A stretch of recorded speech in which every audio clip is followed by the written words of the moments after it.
5G, the industry, and again, Bill Gates is deeply involved in 5G driving. He's, putting in satellites, I think 500 satellites, and tens of thousands of ground antenna. And the purpose of 5G, if you look at the glossy ads that they have on TV, they're kind of suggesting to you that it's going to change your life to have 5G. And you ought to think about that. Because why are they investing $1 trillion to give you, so that you can download your video games maybe a couple of seconds faster, or that you can download movies a couple of seconds faster? Does that make any sense to anybody? Nobody's going to pay that money for that. 5G has zero to do with giving you faster downloads. It is a system that is completely geared toward harvesting human data. What it does, it's what they call the Internet of Things. It allows things to interconnect. So if you have an Apple Watch, all the data from your Apple Watch, including your pulse, is going to be available now, and it's going to be sorted, archived, and characterized. Your health data, if Alexis is in your home and hears you cough, if these devices are listening to your cell phone, is listening to you all the time. And all of that information, a billion terabytes of information, is going to now be harvested by big companies like Microsoft and will be then sorted and sold. And that's why it's worth spending $1 trillion on that, to get all your data. And it's a system of data harvesting and surveillance. It's going to allow these companies to follow you at every moment of your life with facial recognition systems, with chips, which of course, Gates wants to put in all of us, with biometric systems, subdermal systems, with your GPS from your automobile. One of the things they're going to try to push us to do is away from a cash society to a cashless society, because then they'll have complete control of you. They'll know where you shop, what you bought, what your buying patterns are. But also, a week ago, the Malibu police ticketed about a dozen surfers that were surfing at Point Dume for using the ocean. Give them $1,000 each tickets.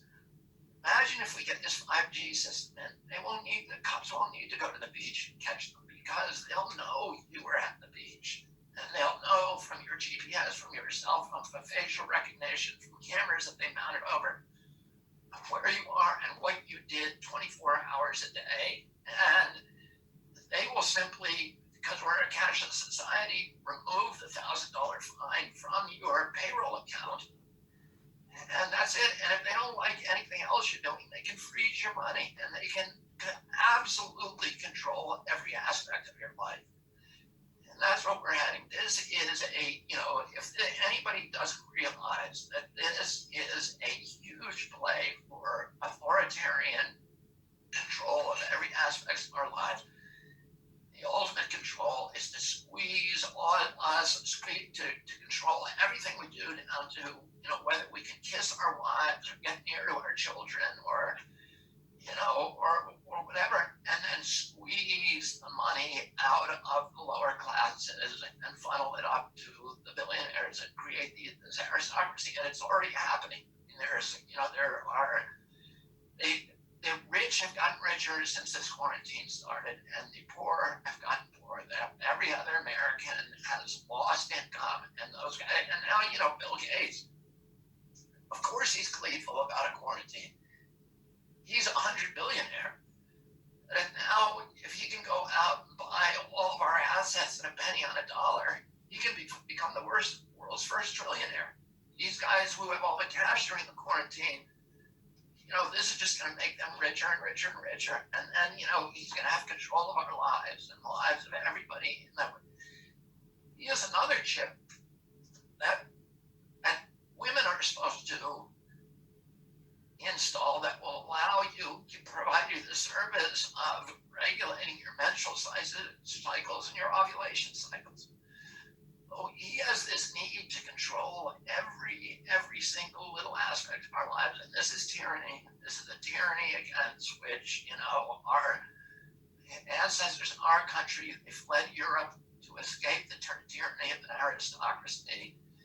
And now this is like a science fiction nightmare that they are engineering for us, where they're going to control every aspect of our lives, and we need to fight against it. We need to recognize all of these milestones of tyranny, and we need to organize and fight back and not allow them to do this. And they're using the terror of infectious disease, which I've watched them do for 15 years, to get people to take vaccines that were not good for them, that have dramatically reduced public health in this country, but made them rich in the process. And now they know what the formula is, and they have all of their talking heads, these, Saturday morning gas bags and pundits on TV, and their indentured servants, Anderson Cooper and Sanjay Gupta, just parroting, not doing any kind of critical thinking, but parroting the words that need to be said in order to terrorize the public into being sheep and accepting the color, bending down and allowing them to put their boots on our necks. And, I see what's happening, and I think many of us see what's happening. We need to alert the rest of the public to this, to this oncoming tyranny that's planned for us, the future that is planned for us, where we all become production units, where we all become enslaved consumers. Where we have to purchase their products, where we have to stay off the beach, where we can't get near our family. And that is the world they're creating. It's a dystopian nightmare. And it's what apparently Gates has been dreaming of for most of his adult life.